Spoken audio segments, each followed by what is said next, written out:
Chairman Orangi town حاجی جمیل ضیاء نے جب واضح ہدایتی محکمہ پارک کو دی ہوئی ہے کہ شاہراہوں میں موجود گرین بیلٹس اور سینٹرل آئی لینڈ میں فیملی پارک بنانے سے اورنگی ٹاؤن کی عوام کو صاف ستھرا ماحول فراہم ہوگا، اس پر کام کریں۔ محکمہ پارکس نے اس پر عملی طور پر کاموں کا آغاز کیا ہوا ہے اور یقینی طور پر صحت مند ماحول فراہم کرنے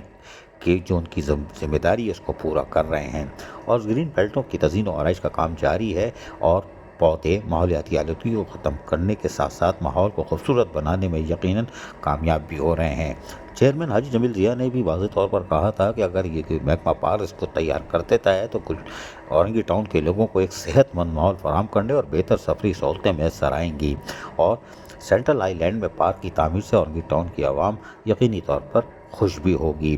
جبکہ اورنگی ٹاؤن کو جلد ہی ماڈل ٹاؤن ہم بنانے جا رہے ہیں، اس پر یہ کام محکمہ پارکس کا لازمی جز ہوگا جس میں ان کی کارکردگی بتائے گی۔ جبکہ نشان حیدر سے صابری چوک تک سینٹرل آئی لینڈ میں ماڈل فیملی پارک کی تعمیر کا کام جلد مکمل کر دیا جائے گا، یہ بات چیئرمین حاجی جمیل ضیاء نے واضح طور پر کہہ دی ہے، جہاں علاقائی بچوں، خواتین اور بزرگوں کو صحت مند اور خوشنما ماحول میسر آ سکے گا۔ محکمہ پارکس کے افسران و عملہ چیئرمین اورنگی ٹاؤن کی ہدایت پر شاہراہوں کو خوبصورت بنانے کے لیے گرین بیلٹ کی صفائی ستھرائی کے ساتھ ساتھ گھاس اور نئے پودے لگانے کے کام میں مصروف عمل ہے، جبکہ یقینی طور پر اس کی بیوٹیفیکیشن اور شجرکاری کا کام بھی جاری ہے تاکہ اورنگی ٹاؤن کو کلین کے ساتھ ساتھ گرین بنایا جا سکے۔ اور یہی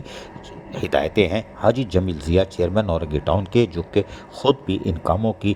مانیٹرنگ کر رہے ہیں اور وقفے سے نگاہ رکھے ہوئے ہیں تاکہ کام مکمل ہو۔ عزیز عارف، KBS بلدیاتی نیوز، کراچی۔